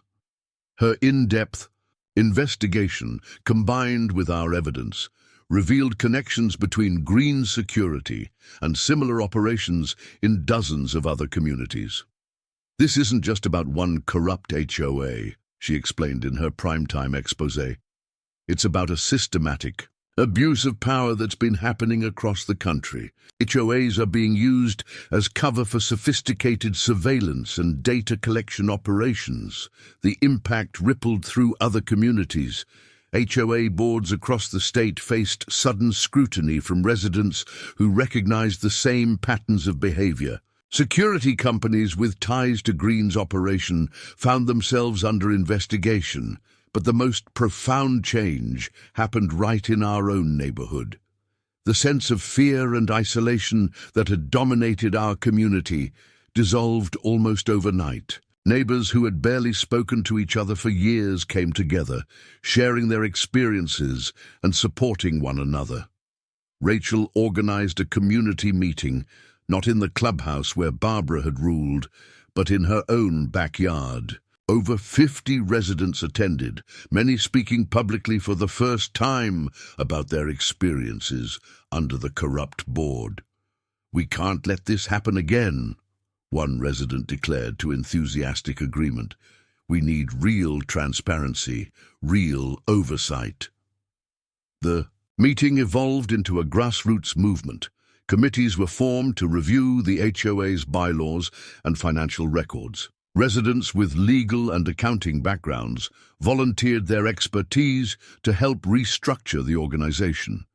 Marcus became a sought-after expert, giving presentations on how to detect and prevent HOA overreach. His hidden camera system was praised as a model of ethical surveillance, protecting residents without violating their privacy. "The key," he explained to a packed audience, "is accountability. Security systems should protect people, not exploit them." Support poured in. From unexpected places, civil rights organizations took up our cause, using our case to push for stronger HOA regulations. Technology experts cited Marcus's surveillance system as an example of how security technology could be used to fight corruption rather than enable it. Even some former Green security employees came forward, providing additional evidence about the company's illegal activities. They described how the operation had evolved from legitimate security services into a sophisticated data harvesting scheme. "It started small," one whistleblower revealed. "Extra cameras here, additional monitoring there." But once they realized how valuable the data was, it became all about surveillance and collection. The federal investigation expanded, uncovering similar operations in other states. Our small community had exposed a network of corruption that stretched across the country. Local government officials, embarrassed by their previous inaction, rushed to implement new oversight measures for HOAs. The police department launched an internal investigation into their connections with Green security. But perhaps the most satisfying response came from the residents themselves. People who had lived in fear of HOA retaliation for years, finally, felt empowered to speak up. The community Barbara had ruled through division was transforming into something stronger and more united. "You didn't just expose corruption," Rachel told me, during one of our now regular neighborhood gatherings. "You showed everyone that standing up to abuse of power is possible." As I watched neighbors chatting freely in front yards that had once been battlegrounds for HOA disputes, I realized we had achieved something beyond just justice. We had rebuilt a community. The surveillance equipment that Barbara and her cronies had tried to ban hadn't just caught them in their crimes. It had become a catalyst for positive change. Sometimes, the best way to fight darkness is to shine a light so bright it can't be ignored. And our light was still shining, illuminating similar injustices in communities across the country. The story's impact spread across social media like wildfire. Within days, the video footage of Barbara and Thomas Green's takedown had millions of views. People shared their own HOA horror stories, creating a nationwide conversation about abuse of power in residential communities. My inbox flooded with messages from homeowners across the country facing similar situations. Each story followed a familiar pattern: aggressive enforcement of arbitrary rules, selective application of regulations, and intimidation of anyone who dared to question authority. "Your story gave us the courage to fight back," wrote a homeowner from Florida. "We checked our HOA's security contractor and found the exact same data-selling scheme." A viral hashtag emerged, YHEA Watchdog. People began sharing tips on how to document HOA overreach, recognize signs of corruption, and protect their rights as homeowners. The movement we had started was taking on a life of its own. National news programs picked up the story, featuring interviews with Marcus about his innovative security system. He became an unexpected advocate for responsible surveillance technology, showing how it could be used to protect residents rather than exploit them. The key difference, he explained during a primetime interview, is transparency and control. Security systems should serve the community, not control it. What green security was doing wasn't security. It was surveillance for profit. The footage from my hidden cameras became a case study in investigative journalism classes. Jessica Martinez's in-depth report won several awards, highlighting how corporate surveillance was being weaponized against homeowners across the country. Tech forums lit up with discussions about Marcus's system. Security experts praised its innovative approach to hidden surveillance, while privacy advocates appreciated how it protected resident rights while exposing corruption. This isn't just about catching bad actors, Marcus explained in a viral TED Talk. It's about changing the power dynamic in residential communities. When everyone has the ability to document abuse, it becomes much harder to maintain systematic corruption. Barbara's downfall became a cautionary tale shared in HOA board meetings nationwide. Her perfectly crafted image of suburban authority, shattered by our evidence, served as a warning to other power-hungry board members. The federal investigation expanded, uncovering a network of similar operations across multiple states. Green Security's data selling scheme had tentacles reaching into local governments, law enforcement agencies, and corporate entities. What we're seeing, one federal investigator told the press, is just the tip of the iceberg. These surveillance operations have been mining residential data for years, all under the guise of community security. Social media influencers picked up the story, creating detailed breakdowns of how we caught the corrupt HOA in action. Our security setup became a blueprint for others fighting similar battles. "Remember Sarah Richardson?" became a common phrase in HOA meetings when board members tried to overstep their authority. My name became synonymous with standing up to corruption, though that was never my intention. The most viral moments were the security footage showing Barbara and Thomas's failed intimidation attempts, their smug confidence captured in crystal clear. Resolution became meme material. People particularly loved the moment when Marcus revealed the hidden cameras, with Barbara's expression of dawning horror viewed millions of times. Community organizations across the country began hosting workshops on HOA rights and responsibilities. Marcus's security system design became a case study in how technology could empower residents rather than control them. The Richardson case, as it became known in legal circles, sparked legislative changes in several states. New laws were proposed, requiring greater transparency in HOA operations and limiting their surveillance capabilities. But perhaps the most significant impact was on individual communities. People began sharing stories of successful resistance to HOA overreach, inspired by our example. The fear that had kept so many silent was giving way to organized opposition to abuse of power. Our neighborhood became a model for HOA reform. Residents from other communities visited to learn how we had restructured our association, implementing checks and balances to prevent future corruption. The surveillance equipment that Barbara had tried so hard to ban had not only exposed her corruption, it had sparked a national conversation about power, privacy, and community rights.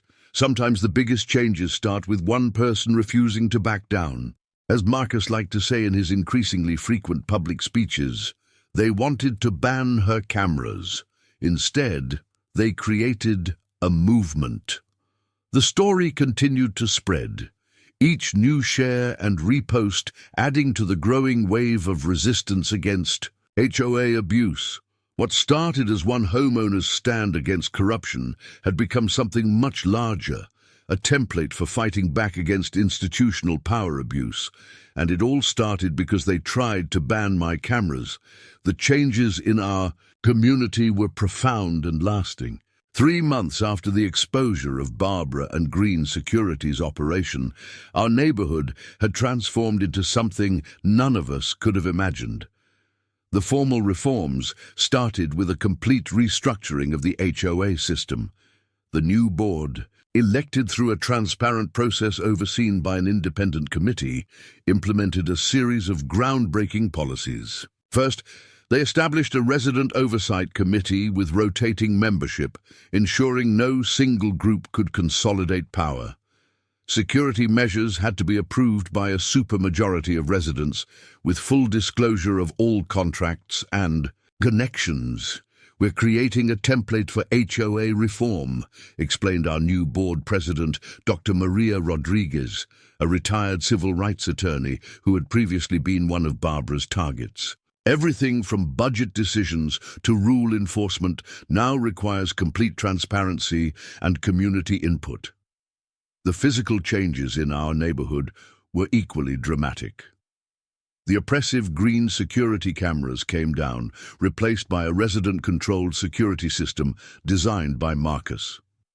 Each homeowner had access to the system's logs, and no data could be collected without explicit consent. "It's about returning power to the residents," Marcus explained during the system's unveiling. "Security should protect people, not control them."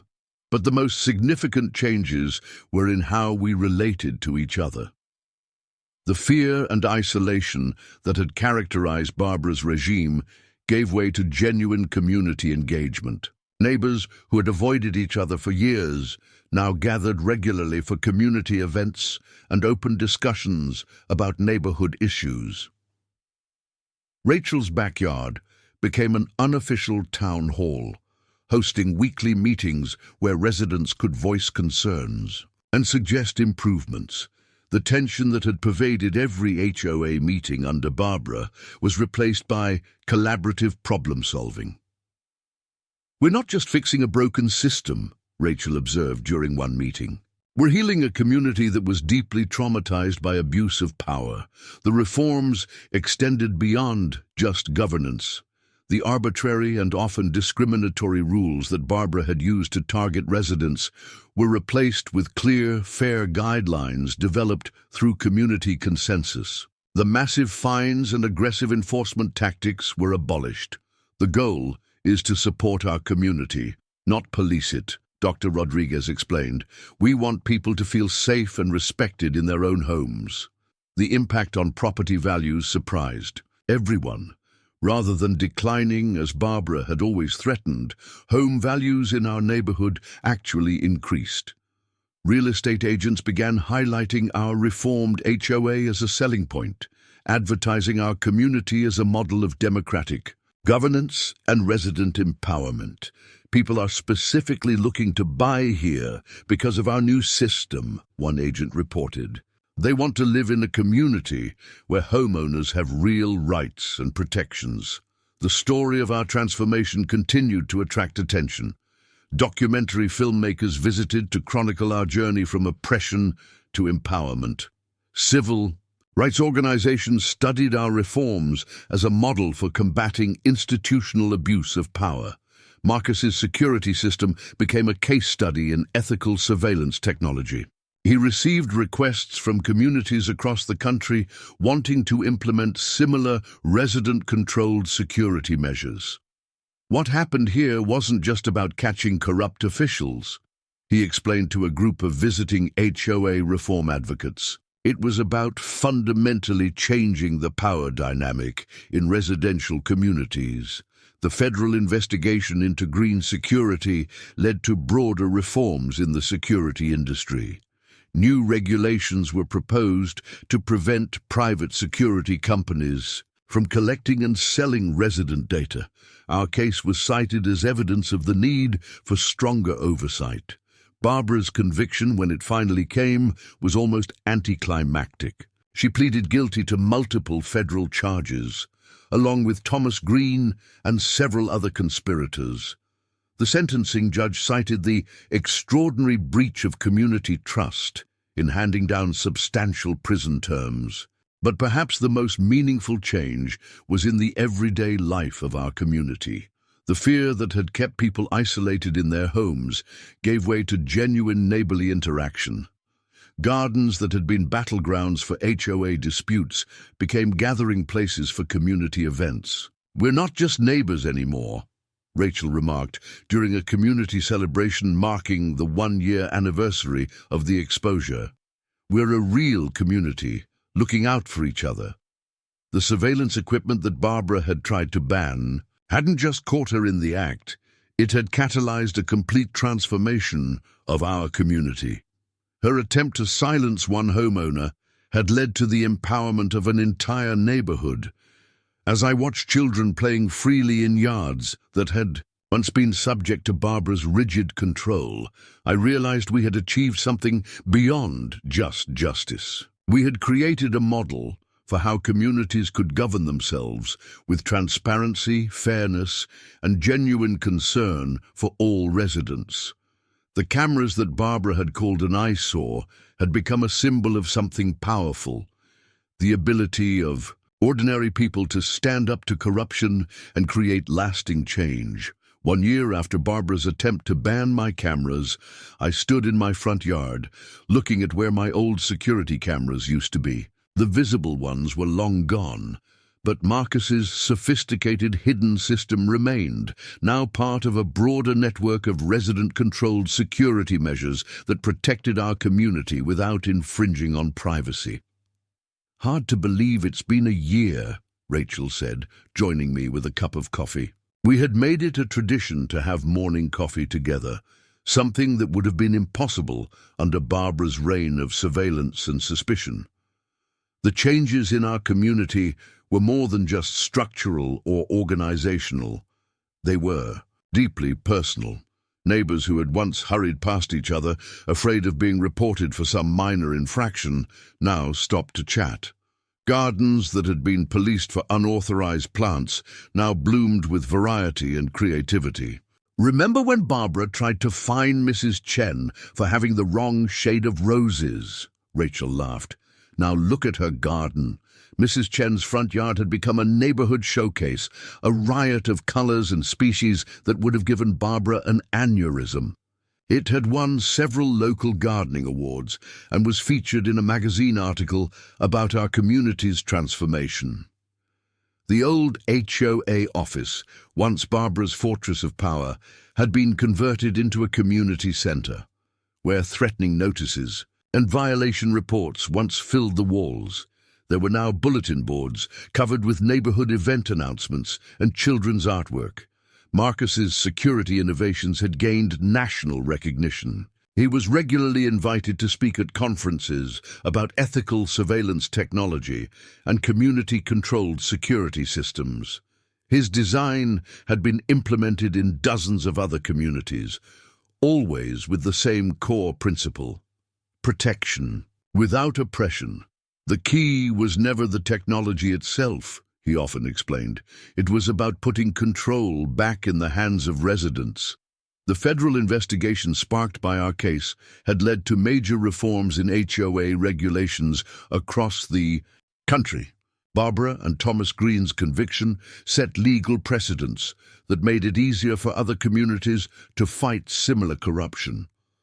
But sitting there with Rachel, watching our neighbors go about their morning routines without fear of surveillance or harassment, I realized the most important change wasn't in laws or systems, it was in people. "You know what I don't miss?" Rachel mused. "That feeling of always being watched, always being judged. Remember how we used to check for patrol cars before letting our kids play in the front yard?"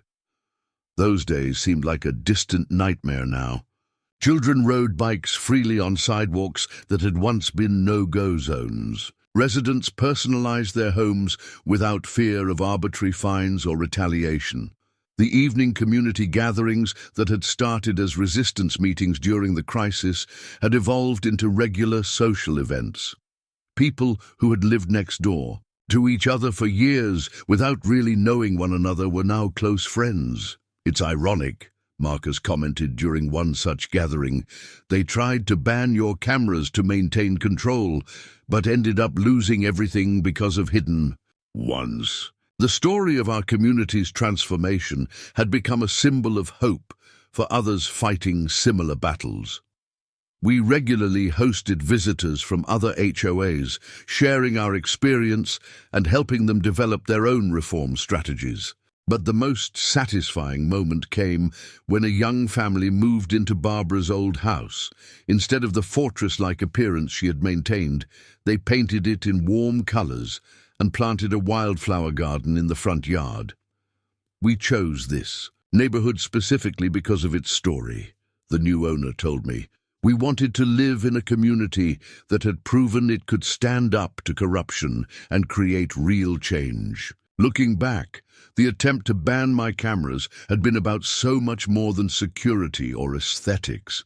It was about power, control, and the courage to stand up against systemic abuse. "You know what Barbara never understood?" I said to Rachel as we finished our coffee.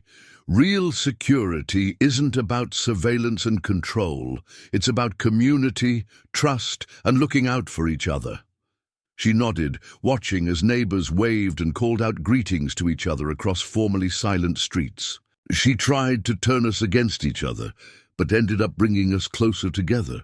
The cameras that started it all were now just a small part of a much bigger story.